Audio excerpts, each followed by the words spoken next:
por delitos del fuero común, alrededor de unas 9.800 mujeres, que representan, y eso es muy importante, el 4.9% de la población en prisión por delitos del fuero común en su totalidad, 4.9%. Cuando vamos a delitos del fuero federal, pues por supuesto el número de mujeres disminuye, igual que la población en general.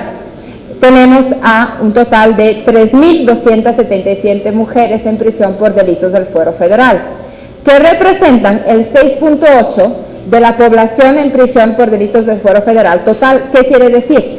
Que las mujeres están encarceladas más por delitos del fuero federal en proporción a delitos del fuero común, no en términos absolutos, sino relativos al total de la población encarcelada por delitos de ambos fueros. Y eso sí tiene implicaciones importantes a la hora de ver las condiciones de encarcelamiento, que no sé si me va a dar tiempo para hablar de eso, pero bueno, para que les quede ahí la duda. Entonces, bueno, esos son algunos de los porcentajes. Miren qué interesante el aumento de la población de mujeres en prisión para el caso de México. Esto sumando datos de la extinguida Secretaría de Seguridad Pública y de la actual Comisión Nacional de Seguridad. Entonces, no podemos decir que es 100% confiable. ¿Por qué? No porque nos digan mentiras, sino porque estamos hablando de dos instancias, tal vez la manera de solicitar o de recibir la información era distinta, pero bueno, grosso modo, entre 2003 y 2015, la población penitenciaria en México ha aumentado de un 6.9%, 6.9%. El número de mujeres en prisión, en cambio, ha aumentado de un 49%. Entonces, también para el caso de México vemos que estamos encarcelando cada vez más a mujeres. Si queremos ver por qué delitos son encarceladas estas mujeres, nos vamos a referir al Censo Nacional de Gobierno, Seguridad Pública y Sistema Penitenciarios Estatales 2015 del INEGI. Vamos a encontrar cifras relativamente distintas, pero el panorama es parecido. Las mujeres representan un poco menos, en este caso del 5% de la población penitenciaria total. La mayoría se encuentra por delitos del fuero común y una minoría por delitos del fuero federal. Exactamente el 7.5%, un poco menor de lo que maneja CNC, pero lo que vemos también con datos del INEGI es que las mujeres en proporción están más encarceladas por delitos del fuero federal que del fuero común, en proporción con la población general. Si buscamos cuáles son los delitos por los cuales son encarceladas, en términos absolutos, no por categorías, es decir, se meten al mapa interactivo de datos del INEGI, que es una delicia, y van viendo numeritos y bajan del más alto al más bajo. Las causas en orden son homicidio, secuestro, robo, por delitos del fuero común, vuelvo a empezar. Homicidio, secuestro, robo, otros robos, narcomenudeo, robo a casa habitación, lesiones, fraude, robo de vehículos, privación de la libertad. Primeras 10 causas de encarcelamiento de mujeres por delitos del fuero común. Del fuero federal tenemos 3, que son delitos contra la salud, delitos previstos en la Ley Federal de Armas de Fuego y Explosivos y delitos previstos en la Ley contra la Delincuencia Organizada, que quiere decir todo y nada, porque sabemos que ahí caben muchas cosas. Ahora, si sumamos todas esas cifras bonitas que tenemos en los cuadritos, y lo que entonces aglomeramos delitos del fuero común y federal por categorías, entonces lo que vemos es que las mujeres son encarceladas principalmente por delitos de robo, en las varias modalidades, ¿no? Delitos contra la salud, federal y local, homicidio y delitos vinculados a la privación ilegal de la libertad en sus distintas manifestaciones.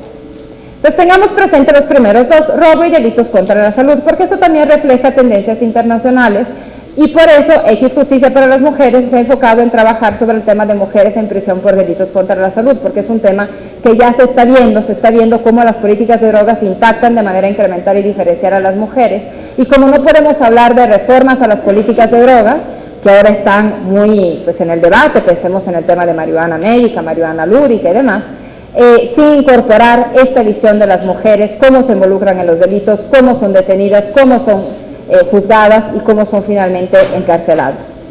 Entonces tenemos robo y delitos contra la salud. El informe de la CNDH sobre mujeres en prisión, que se ha mencionado y que se volverá a mencionar, nos muestra cómo la mayoría de las mujeres privadas de la libertad, de las que fueron entrevistadas para el informe, que corresponde al 17% de la población femenina en prisión, estaban cumpliendo una pena menor a 5 años de cárcel. Eso nos muestra otra vez lo que acabamos de decir. Los delitos principales son robo y delitos contra la salud, la mayoría delitos de narcomenudeo, que tienen penas inferiores a los 5 años. y que serían susceptibles de recibir sanciones alternativas. Sin embargo, esto no se hace, o bien por disposiciones legislativas que ponen candados para estos delitos, como es el caso de delitos contra la salud, donde no hay derecho a beneficios de preliberación, de reducción de la pena, etcétera, o bien, sobre todo para el caso de robo, porque la persona, la mujer, no tiene dinero para pagar la fianza.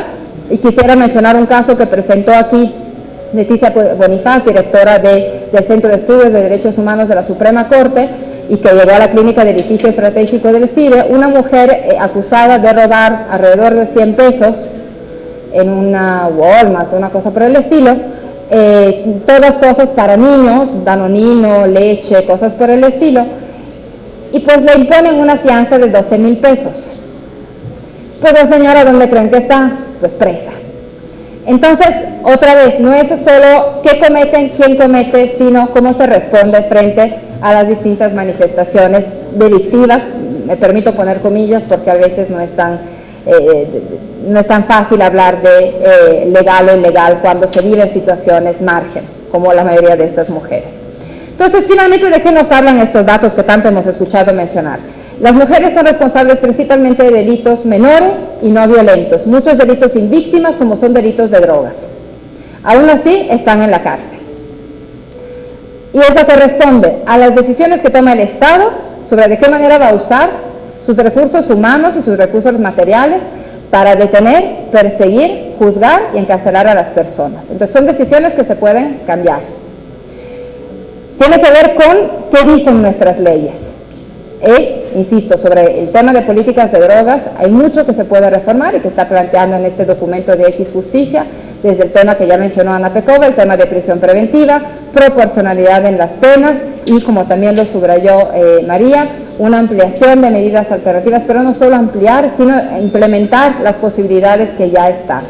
Entonces, un trabajo legislativo que realmente contemple un marco legal proporcional y que responda a la realidad de las personas que son acusadas de cometer delito, y también un poder judicial que sepa y que quiera utilizar el espacio de acción que tiene para inaplicar aquellas disposiciones legislativas que terminan violando derechos humanos y que terminan imponiendo sentencias y penas desproporcionales para las mujeres, sus hijos e hijas. Estos datos nos hablan también de criminalización de la pobreza, y eso es algo que no podemos dejar de mencionar. Desde sus orígenes, la cárcel ha servido fundamentalmente para encarcelar a los pobres, sigue siendo así, y las fianzas, de las cuales hemos puesto un ejemplo, son maneras para mantener a los pobres en prisión. Un uso extremo y irracional de la cárcel, donde tenemos en prisión a personas, insisto, pobres, mujeres, ya se ha hablado del perfil que tienen, muchas con historias de violencia que no han sido atendidas, mujeres que han sido víctimas a veces incluso de violencia sexual, que en ningún momento ha sido denunciada, atendida, sancionada o reparada, mujeres que son madres y a menudo principales o únicas cuidadoras de sus hijos e hijas, y con un perfil socioeconómico que está a menudo por debajo de los índices nacionales en cuanto a nivel educativo, en cuanto a historial laboral, en cuanto a capacitaciones, a capacidades, etc. Los pendientes, desde luego, son múltiples y, como se dijo también en la inauguración, no es una tarea fácil ni es una tarea sencilla con respuestas unívocas.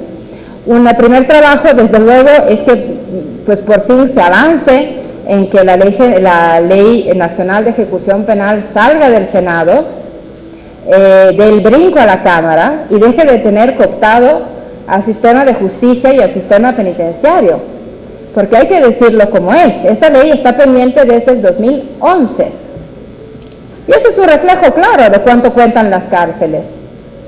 Nada. Es una ley que puede romper paradigmas. ¿Por qué puede romper paradigmas? Porque es traer al Poder Judicial a trabajar el tema de personas en prisión, es obligar a los jueces a que piensen sobre el impacto de sus sentencias.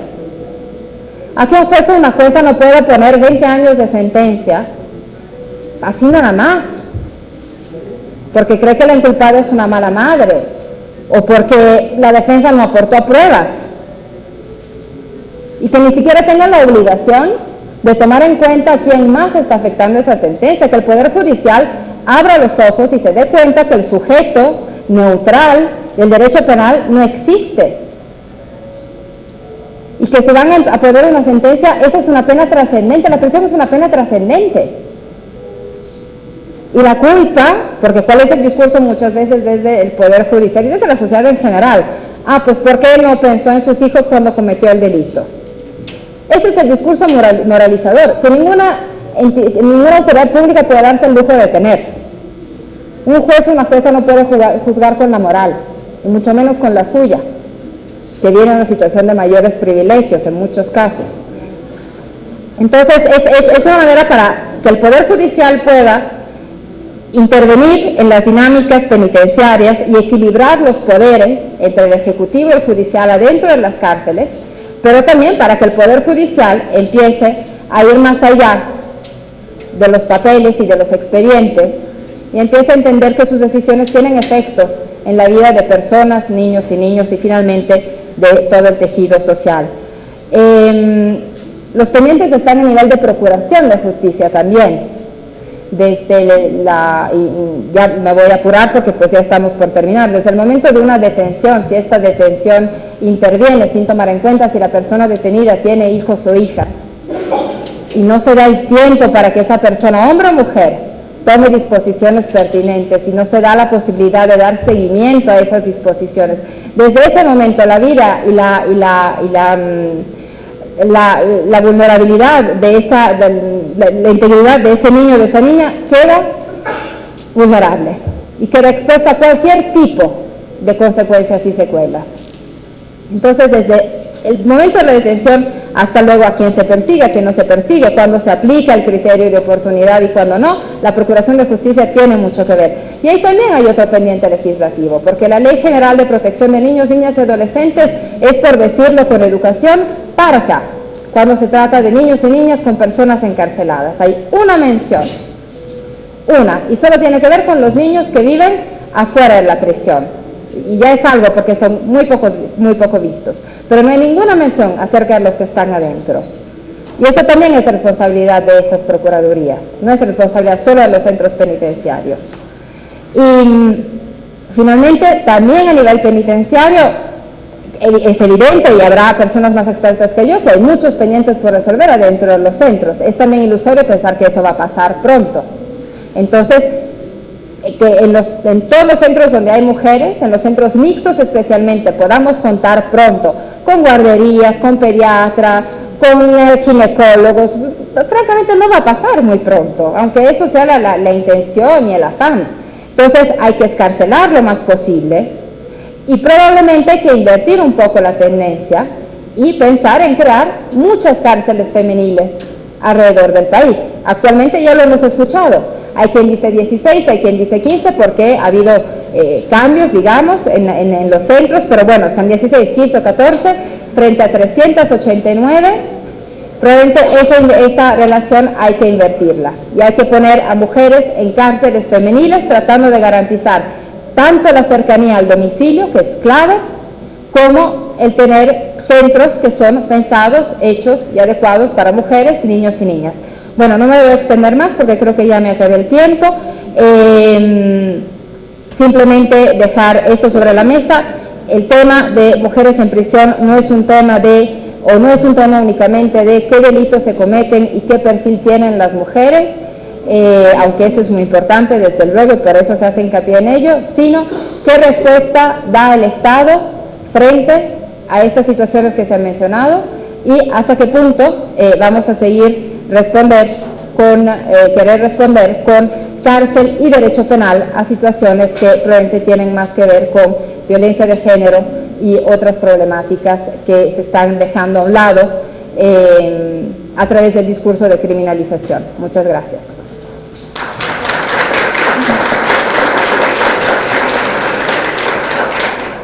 Bueno, muchas gracias, Corina, y ahora damos paso a la maestra Clementina Rodríguez García, visitadora adjunta de la tercera Visitaduría General de la Comisión Nacional de los Derechos Humanos. Bienvenida.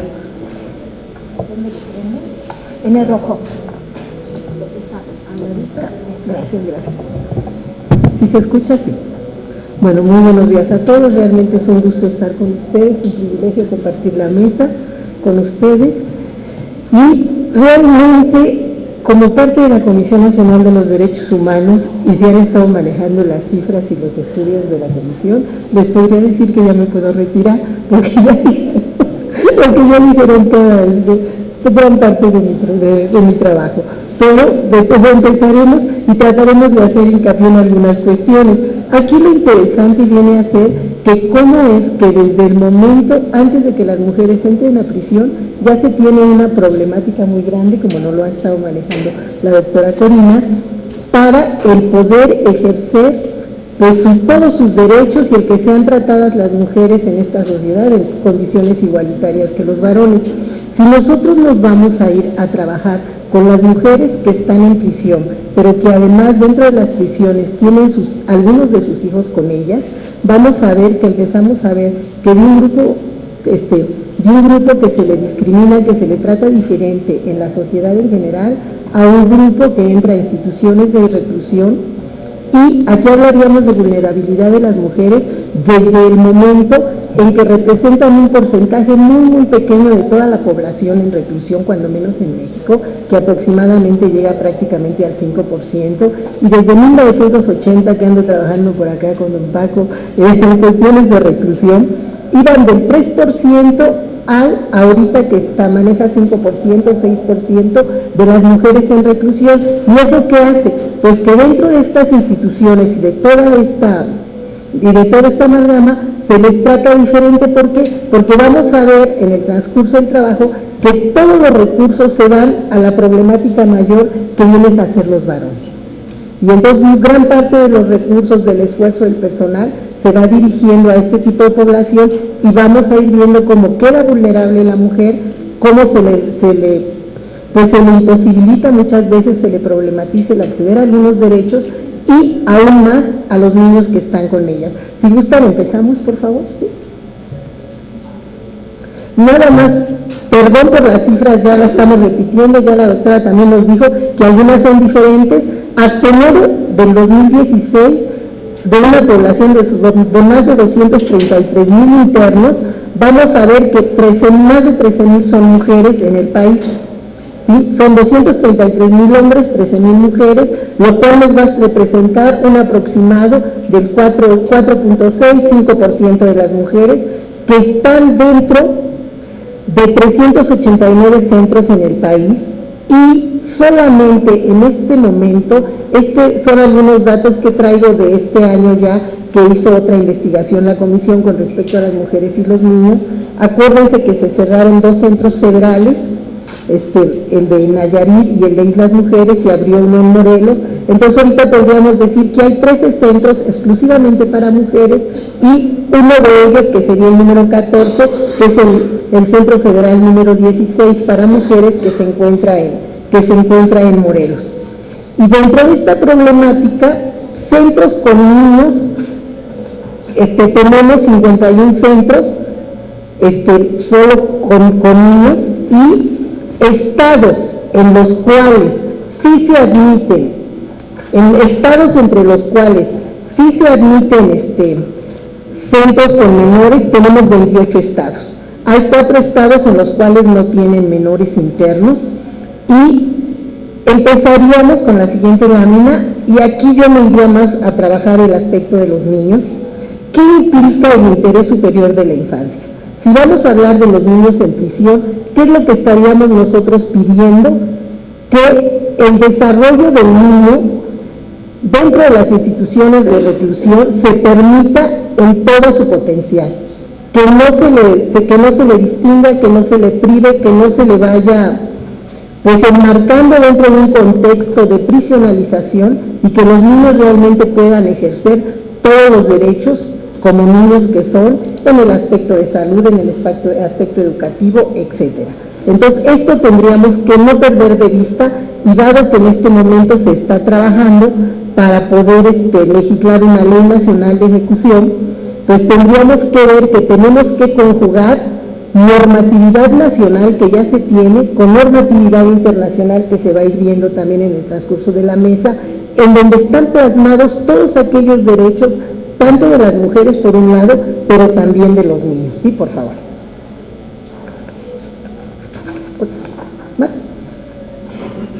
¿Más? Gracias.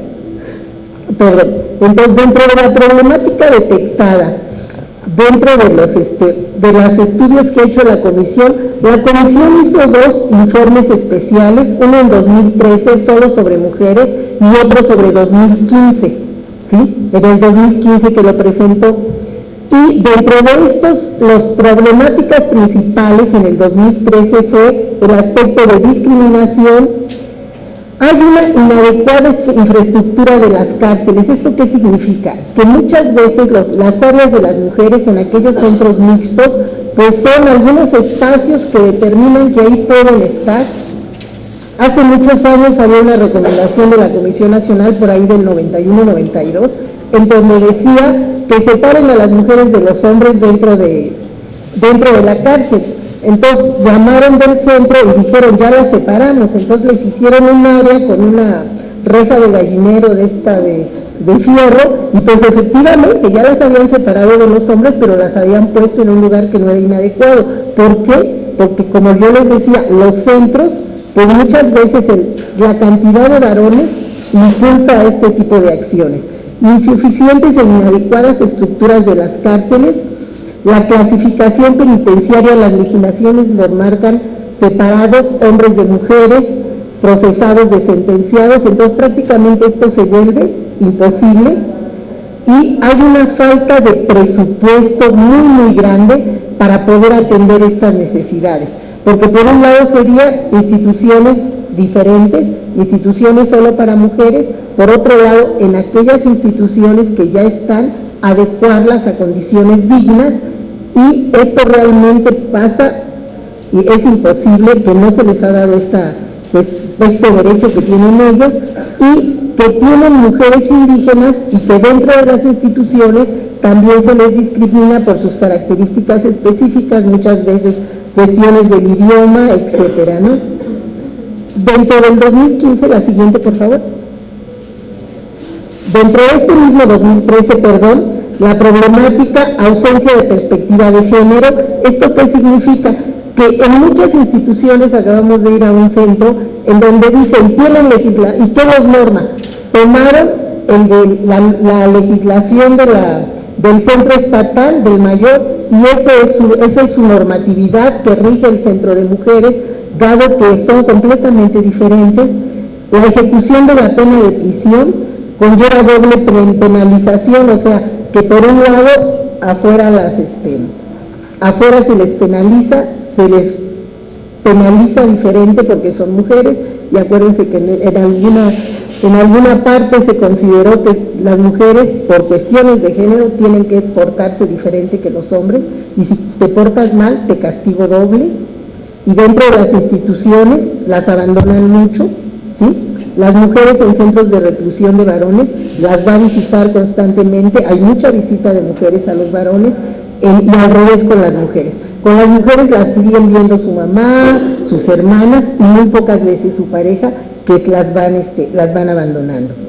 Esta es una cuestión de género muy puntual, y que de alguna forma existen muchas contradicciones para poder garantizar todos estos derechos, y no existen condiciones para que las mujeres y sus hijos satisfagan realmente las necesidades. Las necesidades cambian porque son cuestiones médicas, o sea, es una serie de necesidades muy diferentes que los varones. Dentro del informe del 2015 hay muchas semejanzas, la situación no cambió realmente, vuelve a haber discriminación, inexistente o inadecuada regulación normativa, sin clasificación idónea de la población, falta de presupuesto para el funcionamiento, y también el problema de las mujeres, ausencias de perspectiva de género, contradicciones en obligaciones por garantizar esa protección, y no existen las condiciones. En el 2015, la siguiente por favor, ¿sí? Aquí ya nos vamos a que hay falta de planeación y construcción, no se les garantiza el acceso a igualdad en instalaciones específicas, como les decía, todos los recursos se van a los de varones. No hay una infraestructura que permita la estricta separación de categorías jurídicas, de sentenciadas, procesadas, y acceso a actividades necesarias para lograr la reinserción social, ¿sí? Nosotros nos iríamos a propuestas. Las propuestas que ha presentado la comisión, inclusive en este mes, sacó una recomendación específica sobre un caso de una mujer encarcelada que le dictaron, la presentan al Ministerio Público, la pasan de su estado a un centro federal, tenía 40 días que había tenido un bebé la señora, estaba lactando, entonces pues los policías llevan la orden de aprehensión, pero se llevan a la señora, al bebé lo dejan afuera. Entonces hay una serie de situaciones que ya la normatividad se va a tener que ir adecuando y tomarla en cuenta, tanto internacional como la nacional. Les decía, de que si la señora está en estas condiciones, tiene un bebé, lo está atendiendo, su delito no es grave, como ya vimos que la mayoría de los delitos no son delitos graves, entonces que pudieran haber dejado a la señora, cuando menos tener a su bebé, o en su defecto le podrían haber dicho otro tipo de sujeción al proceso, otro tipo de, que no le dieran realmente la problemática tan grande de alejarla del bebé. Entonces, este tipo de políticas se tienen que integrar a todas estas legislaciones. Y afortunadamente aquí todas ustedes, la mesa anterior también, pues están interesadas en que estas cuestiones no pasen. Por ahí está es la última de las recomendaciones que salieron, de las últimas de la comisión, y que es para de una mujer. Entonces, las propuestas es diseñar políticas públicas para mejorar el sistema de la infraestructura. O sea, primero tenemos que darles condiciones dignas, tenemos que darles una infraestructura donde necesiten atención médica, sí, pero la atención médica de las mujeres, el equipo médico, lo que tú necesitas para los niños es completamente diferente de los varones. En el artículo 4 de la Constitución dice que todos tenemos derecho a la salud, y el Estado, al ser garante de todas las personas que se encuentran en prisión, hombres, mujeres y los hijos de las internas al interior, adquiere como una mayor responsabilidad con estos niños que quedan bajo su respaldo, su resguardo, y que no les da y no les permite poder ejercer estos derechos que tienen. Y tendríamos que hacer políticas públicas para mejorar el sistema de infraestructura, que las instituciones penitenciarias, los funcionarios penitenciarios, pero desde la normatividad, entiendan toda esa responsabilidad tan grande. Que la reclusión de las mujeres se lleve en inmuebles separados de los señores, separar igual sentenciadas de procesadas, edificar instalaciones con sistemas apropiados para atención médica, como ya decíamos que es diferente, espacios que permitan el desarrollo infantil. Nosotros vamos a ver que de alguna forma hay algunos espacios en donde están, por ahí anda una de las láminas, que está el corredor donde están todas las señoras, esta precisamente, y realmente no se tiene un espacio para los niños. Aquí está la señora con el niño, todo revuelto, y los niños conviven ahí con las otras personas que también están internas, ¿sí? Las mujeres con hijos que convives con ellas tendrían que recibir un trato digno, respetuoso y atendiendo a todas sus necesidades, capacitación, trabajo, etcétera. Aquí sobre todo nosotros lo que tendríamos que ver es que sí se tiene que hacer un trabajo muy grande de todo el gobierno federal, estatal, de instancias de salud, de instancias de educación, de las secretarías del trabajo, para poder, por un lado, dar mejores condiciones a las mujeres, pero ello conllevaría también mejores condiciones para todos sus hijos.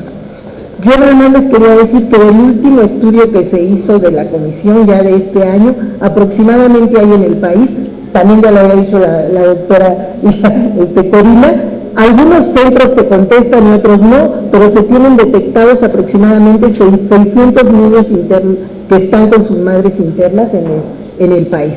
Entonces es un número que si nosotros decimos, pues si hay más de 200,000 personas en reclusión, pues 600, pero la obligación es mayor, por la vulnerabilidad tan grande, doble, triple que tienen estos niños y niñas dentro de las instituciones.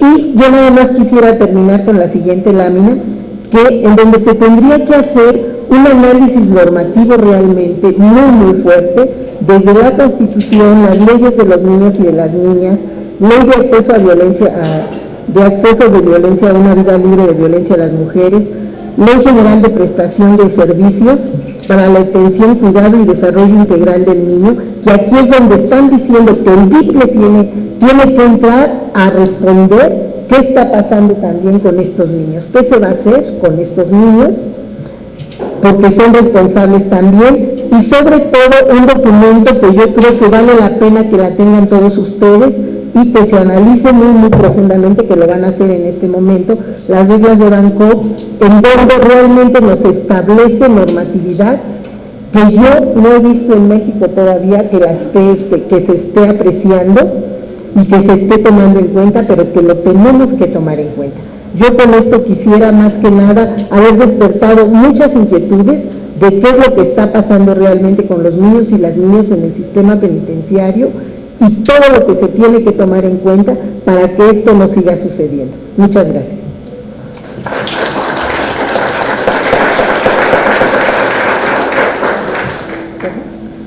Muchas gracias, maestra Clementina, y finalmente damos paso a la maestra Isabel López Padilla. Bienvenida. Muchas gracias. Como mencionó la maestra Clementina, yo voy a abordar de manera breve el contenido de las reglas de Bangkok en cuanto a que prevén derechos específicos para las mujeres privadas de la libertad, en este caso en el foro, para mujeres embarazadas o con hijas e hijos, pero nos importa este instrumento internacional en la medida en que los derechos previstos para las mujeres impactan de manera directa en la situación de niños y niñas, que se encuentran en los centros de reclusión acompañando a sus madres. Pero antes de entrar a este tema me gustaría retomar algunas reflexiones que ya se han planteado en la mesa, pero que me parecen importantes. En primer lugar, creo que es indispensable comprender por qué tenemos una mesa sobre mujeres en este foro que está retomando el tema de hijos e hijas, ¿no? De niños y niñas que están en prisión sin haber cometido un delito. Y la respuesta más clara es porque la pena, la privación de la libertad, tiene un impacto desproporcionado en mujeres en comparación con los hombres. Y el impacto desproporcionado afecta de manera directa a los hijos e hijas de las mujeres. Ahora, las mujeres que están en prisión sufren de un doble abandono que es completamente distinto al que sufren los hombres.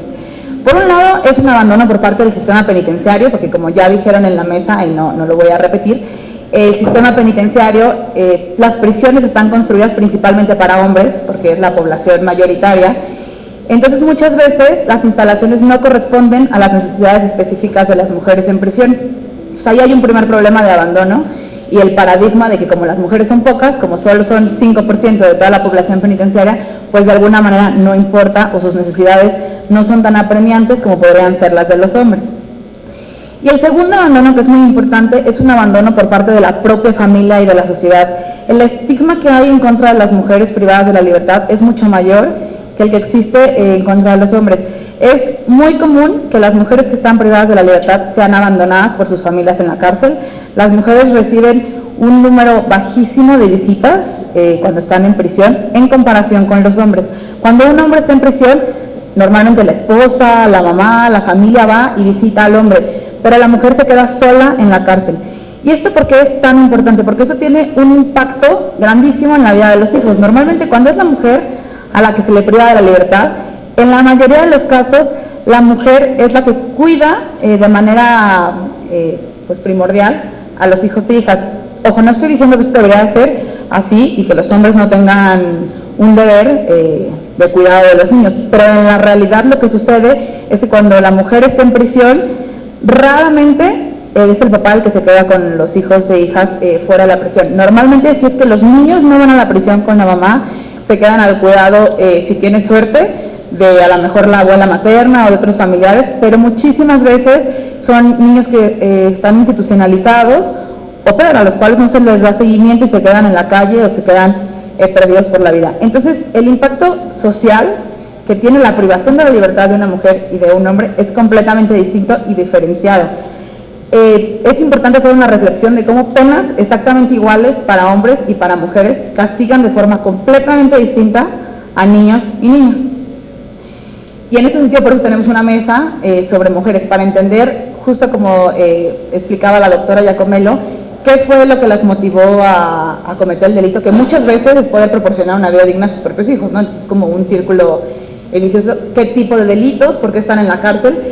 Sobre todo para entender que si el impacto es tan grande, el impacto social, sobre todo en sus hijas e hijos, plantear la posibilidad de medidas alternativas a la prisión, sobre todo cuando la peligrosidad de las mujeres por cierto tipo de delitos es bajísima, cuando ellas son las principales cuidadoras de sus hijos e hijas menores de edad, o incluso cuando están embarazadas o se encuentran en periodo de lactancia. En este sentido, como decíamos, el castigo que se impone a las mujeres irremediablemente se hace extensivo a sus hijos e hijas. Y me parece importante pensar no solo en los niños y niñas, que son muy importantes, que viven en prisión con ellas, y ahora vamos a abordar ese tema, de eso se ha hablado mucho toda la mañana, pero también es muy importante pensar en los niños y niñas que no se van a la prisión con ellas, que muchas veces se encuentran igual de terribles de las condiciones de la prisión o peor, porque ¿qué pasa? No existe un seguimiento adecuado y hay un gran vacío legislativo, no solo legislativo, sino también en temas de políticas públicas, de qué pasa con esos niños y niñas cuando sus mamás se van a prisión. Como decía Corina, en efecto, incumpliendo una disposición expresa de las reglas de Bangkok, no se da tiempo suficiente a las mujeres cuando son detenidas de ver qué va a pasar con sus hijos, de tomar disposiciones para ver a cargo de quién van a quedar, en qué institución, con qué familiar, etcétera. Tenemos conocimiento de varios casos en los que las niñas y niños que quedan fuera muchas veces quedan a cargo de un familiar que no brinda el cuidado adecuado. Es común y por ejemplo, sobre todo sabiendo, como explicó la doctora Giacomello, que las mujeres muchas veces, las que delinquen, vienen de historias de violencia familiar, de maltrato, incluso de violencia sexual, y a veces los niños quedan a cargo de las personas que ejercieron violencia contra ellas y violencia también contra los niños. O sea, a veces supimos de un caso en un estado de la República en que una niña quedó a cargo de su papá, pero su papá había abusado de ella sexualmente. Y entonces la mamá estaba preocupadísima en la cárcel porque ella sabía eso, pero no había ni una sola institución que estuviera dando seguimiento a qué pasa, o sea, con quién se quedan esos niños. También muchas veces, si no se quedan en instituciones de asistencia social o el DIF, etcétera, se quedan abandonados en la calle y están completamente en situación de vulnerabilidad para ser reclutados por el crimen organizado y para cometer delitos en el futuro. Entonces todo eso hay que tomarlo en cuenta porque es justo el impacto que tiene la pena que se le dicta a la mamá pues para sus hijos e hijas, ¿no? Y que al final es trascendente. Ahora, es importante, justo como dijo la maestra Clementina, pensar en el deber de garantía que tiene el Estado con respecto a las personas que están privadas de la libertad. Normalmente el Estado, bueno, no normalmente, siempre el Estado tiene el deber de garantizar los derechos humanos, el ejercicio y goce para todas las personas. ¿Esto qué significa? Que no solo está obligado a no violar de manera directa los derechos humanos, o sea, no solo estoy obligado a no desaparecer a una persona o a no asesinarla, sino que además estoy obligado a garantizar todas las condiciones y a armar todo el aparato estatal de manera que las personas que viven en el Estado puedan ejercer y acceder a sus derechos en condiciones de igualdad, no sé, a la salud, a la educación, a una vida digna, etcétera. Pero este deber de garantía adquiere una especial importancia con las personas que están privadas de la libertad. ¿Por qué?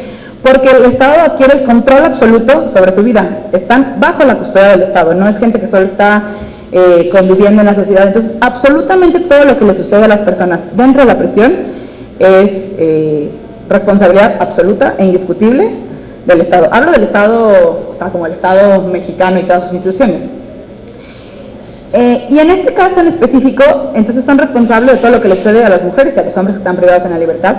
Pero entonces hay que pensar que los niños que están acompañando a sus madres, de alguna manera también están privados de la libertad, porque viven con ellos. Entonces también el Estado tiene un especial deber de garantía. Pero ¿qué sucede? Los niños y niñas hay que entender muy claramente que son titulares por sí mismos de derechos independientemente de sus madres o de sus padres.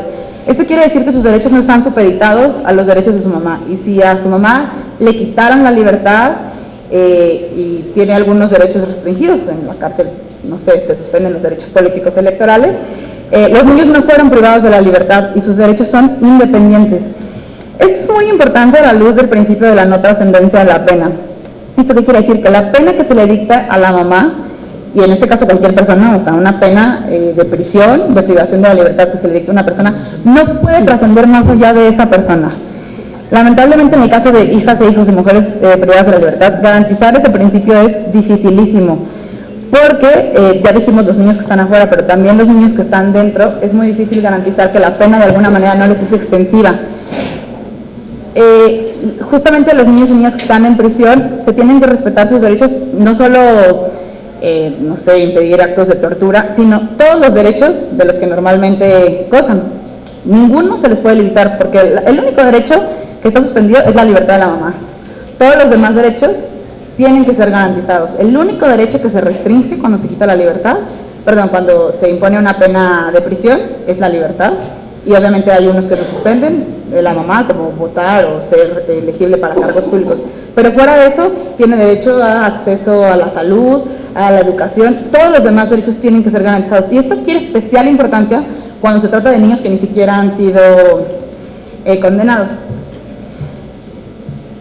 Esto es muy importante, ya visto a la luz de las reglas de Bangkok. Las reglas de Bangkok son un instrumento emitido por la Asamblea General de las Naciones Unidas y habla específicamente de derechos y obligaciones que tienen que ver con mujeres privadas de la libertad y sus hijas e hijos. Ahora, todas las reglas que tienen que ver con, que de alguna manera se relacionan con hijos e hijas de las mujeres, no están pensados desde el punto de vista de la mujer, es decir, sí de la mujer, pero sino que el principio sobre el cual tienen que tomar todas las decisiones es el interés superior de la niñez. Y esto es muy importante porque entonces, lo que decíamos, no se puede ligar la pena de la mamá con los derechos de los niños. Entonces, hay varias cosas que son, digamos, varias obligaciones y derechos que están en las reglas que vale la pena retomar, que tienen que ver directamente con los hijos e hijas de las mujeres. Uno es que las mujeres tienen que ser enviadas a centros de reclusión que estén cerca de sus hogares y la decisión sobre a dónde se van a enviar tiene que ser tomando en cuenta sus responsabilidades de cuidado. Esto raramente sucede así en el país, no solo no están cerca de sus hogares para que puedan ser visitados por su familia, sino que no se tiene en cuenta que la mujer tiene responsabilidades de cuidado y que a lo mejor si el niño se quedó con la abuela, nunca va a volver a tener contacto con su mamá si a la señora la mandaron a Nayarit y ella es, no sé, de Chihuahua.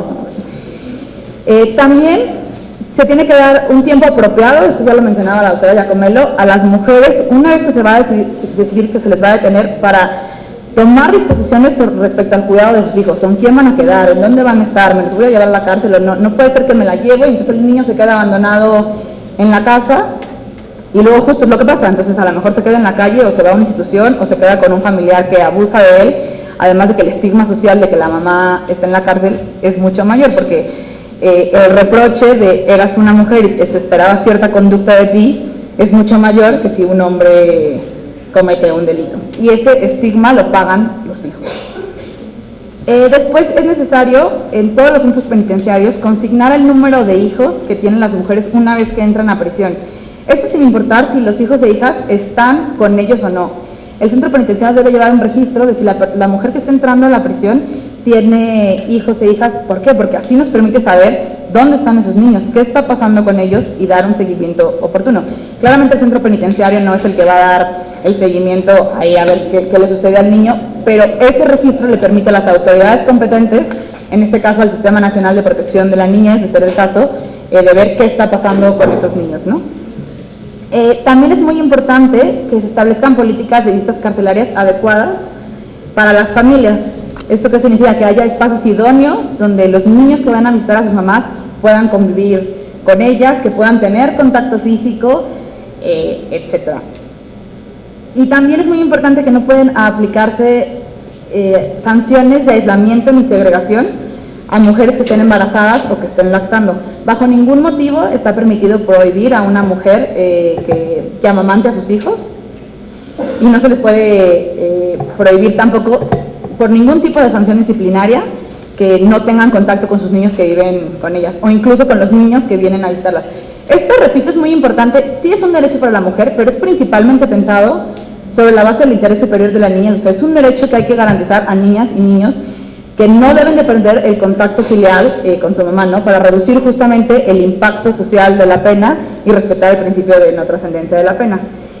De igual manera, toda decisión que se tome sobre si los niños deben permanecer o no en la cárcel o en qué momento se van a salir de la cárcel, tiene que estar basado en el interés superior de la niñez y se tiene que realizar caso por caso. Obviamente es muy importante, y eso es parte de este foro, tener criterios específicos, regulados sobre edades, momentos, qué circunstancias se van a tomar en cuenta, que les dé luz al personal del centro penitenciario, porque como ya se mencionó en la inauguración, no hay homogeneidad en la legislación y muchísimas veces queda al arbitrio del centro penitenciario decidir si el niño va a estar o no en la cárcel o qué va a pasar con ellos.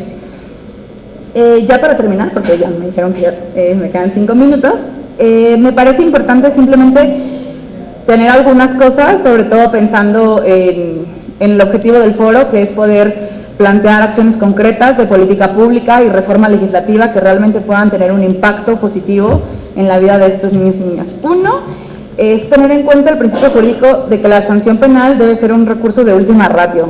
¿Esto qué quiere decir? Es un recurso excepcional cuando se cometió un delito, pero no puede ser la regla general, y esto va directamente vinculado al uso excesivo que existe en el país de la previsión preventiva, del número grandísimo de personas que se encuentran en prisión sin haber recibido una condena, lo cual es violatorio completamente del principio de presunción de inocencia, y que llevan todo un proceso de miles de años en la cárcel, muchas veces las mujeres junto con sus hijos sin realmente estar condenadas, ¿no? Nada más para decirles, en todo el país el 41.5% de las personas que se encuentran en prisión están procesadas sin una sentencia. Es casi la mitad de la gente que está en prisión no cuenta con una sentencia condenatoria. Y las otras dos cosas es reconocer el impacto diferencial e incremental que tiene la prisión de la libertad en niños y niñas cuando se trata de las mujeres. Y por último, tomar en cuenta que deben dictarse penas proporcionales. Para que una pena sea proporcional tiene que tomar en cuenta todo el perfil que abordó la doctora Giacomello, por esa mujer, qué papel desempeñaba en la cadena ilegal de la comisión del delito, porque muchísimas veces era la menos importante, pero le dieron la pena igual que al autor intelectual de los hechos, o al que realmente tiene el manejo de todo el grupo delictivo. Se tiene que tomar en cuenta sus responsabilidades de custodia, y se tiene que tomar en cuenta realmente la peligrosidad de la mujer para la sociedad. O sea, es absurdo que tengamos personas que están en la cárcel con niños pequeñísimos, cuando la mujer se robó, no sé, unos pantalones o se robó un pan para alimentar a su familia. No tiene sentido, sobre todo porque es un uso de recursos absurdo y el impacto social de lo que realmente estamos pagando es grandísimo. Y en ese sentido, tiene que pensar es muy importante, la última idea, decir que nosotros no pugnamos, ni Naciones Unidas bajo ningún concepto pugna, por la impunidad de hechos delictivos. O sea, no se trata de que si alguien comete un delito, entonces X no se dicte una pena, sino de que la pena sea proporcional y se tomen en cuenta todas estas circunstancias para a lo mejor dictar medidas alternativas. Sí tiene que haber un resarcimiento a la sociedad, pero tiene que ser proporcional y tiene que ser idóneo. Y tanto las reglas de Bangkok como las directrices sobre las modalidades alternativas de cuidado de los niños, también de Naciones Unidas, prevén que en el caso de que la persona que va a ir a la cárcel es la primordial o la única persona que está a cargo de niños o niñas menores, se tiene que dar preferencia a las medidas alternativas a la privación de la libertad. Muchas gracias.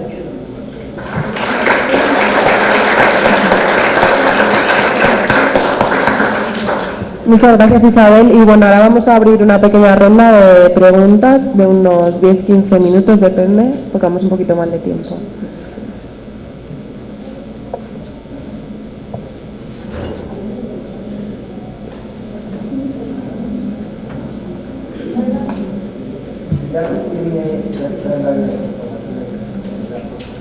¿Alguna apreciación hacia la acusación de niños?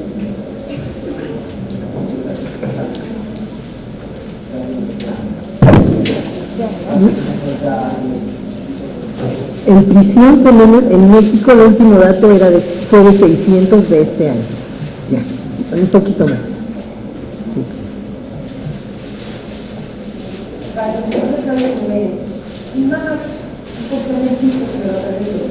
Bueno, la mayoría de las empresas que tienen a mujeres presas, lamentablemente, por ejemplo, hablemos del Estado de México, la pena mínima por robo es desde 2 años 4 meses, y la mayoría de las empresas que tienen a este tipo de mujeres, el caso de todo tipo de tienda de autoservicios, sin ninguna consideración a la pena ni a la sanción, así sea un cacahuate, hasta todo lo que llegan a robar las señoras calderas, se les castiga de una forma eventualmente 2 años, 4 meses, sin discusión. La fianza acaba de entrar en diciembre del año pasado, donde a partir de 3 años a 15 años el robo mínimo sí adquiere la fianza, pero si se tiene menos de 3 años se cumple la pena de inicio a fin. No hay caución a 2 años, 4 meses, sea el monto que sea robado. Y la mayoría de empresas que tienen, vuelvo a repetir, son las tiendas de autoservicios. Yo considero en mi muy particular criterio una regulación a este tipo de tiendas ante la sanción, porque son total y completamente confidentes la persona que es llevada a juicio por una tienda o la siguiente cuestión es la modernización de los centros penitenciarios. Yo considero que todo centro penitenciario está capacitado para tener servicios médicos y poder tener la atención para los hijos de las internas. Pero sucede la cuestión, nosotros al tener el acceso a la modernidad de los centros penitenciarios, se tendría en automático que abolir principalmente la corrupción desde el personal de seguridad, que son los custodios. Todo el mundo le gusta en todo, ¿verdad? Custodios. Los custodios son los principales causantes de que haya migración, tanto en hombres como mujeres. Hablamos aquí del tema de las mujeres, ¿verdad? Los custodios, la custodia o el custodio. La custodia, la revisión es impresionante y se ve la esposa de la mujer. ¿Sí? Viene la cuestión de que el custodio, para permitir que una mujer tenga acceso al servicio médico, la pasada al servicio médico tiene un costo.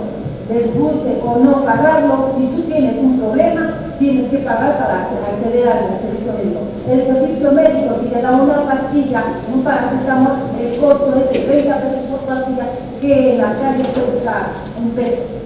Entonces, la modernidad de los recursos existe. Lamentablemente el sistema está corrompido. Y regresamos al tema que verdaderamente si se acabara la corrupción en México, eso me voy a Marte. La corrupción es la base principal de todos los intereses económicos aquí y en China, la corrupción. Y la corrupción es principalmente el motivo de que no haya la modernidad, de que no haya servicio médico, de que no haya una guardería en un centro penitenciario. ¿Por qué? Porque si hay una guardería para los chavalitos de las madres internas, automáticamente las personas que tienen acceso directo son los custodios, y ellos son los que no van a permitir a que una custodia común tenga acceso a una guardería, porque para que tenga acceso a la guardería va a tener un costo. ¿Sí? Muchas gracias. Pero la siguiente cuestión es... Pero, ¿hay alguna pregunta para las ponentes específicas? No les pregunto nada más. Es que vamos un poquito mal de tiempo, entonces si le parece, mejor pasamos a la siguiente pregunta. Gracias. Adelante. No hablaron nada sobre los protocolos de actuación ahora con el nuevo sistema de justicia penal. Mi pregunta va relacionada a eso. En un proceso de detención migratoria, ahorita que no se la Secretaría de Representante de Naciones Unidas, hay muchas mujeres y niños que en las carreteras federales están siendo plagiados. únicamente con esta cuestión del protocolo por área de la seguridad nacional de delitos contra la salud, buscando drogas, ¿no? Ya muy directamente. El problema es que si a lo mejor encuentran y el traficante viene siendo el compañero de viaje, las que están siendo recibidas las mujeres y los delegados en centros de detención migratoria. ¿Qué pasa con esta reforma? Porque los que trabajamos en la revisión de convenciones o leyes como organización civil, el sistema penal no nada más es un reclusorio, es centros de detención, procuraduría, centros migratorios, y todos están con la misma ley federal y con los mismos delitos y con el mismo sistema y recomendaciones o protocolos internos. Mi pregunta es, en este sistema ya van a descentralizar estas normativas de cada institución, porque tenemos ahorita el grave problema y lo vemos con migración de adolescentes que están acusados de delitos contra la salud y viendo que ya no caben en los centros migratorios del país. Ahora, el siglo XXI, que es para migrantes centroamericanos, hace darle donativo al niño federal para que ahí puedan resguardar a niños y adolescentes con algún delito federal que son migrantes, no compañeros de migrantes, víctimas de algún delito y que muchos han sido vinculados a la trata, que ellos mismos son tratantes, que ellos mismos también trafican con drogas y también que hayan cometido algún delito en su país y que los van a tener en resguardo en este país. Entonces, ¿qué hay en relación a esto? Porque volvemos al círculo vicioso. Ya no nada más estamos hablando de las mujeres con los niños recluidos, sino todos los adolescentes que van a seguir en el mismo sistema penal acusatorio, y yo lo preguntaba al Instituto de Migración, porque con esto de las procuradurías va a ser un problema grandísimo, que están haciendo a los jóvenes menores de edad víctimas de haber cometido un delito federal, un delito internacional, y que no pueden juzgar porque aparte es vinculado al crimen organizado y ellos no pueden juzgarlos por crimen organizado, mucho menos por un delito federal, pero que van a estar recluidos en un centro de detención penal. ¿Qué pasa con esto?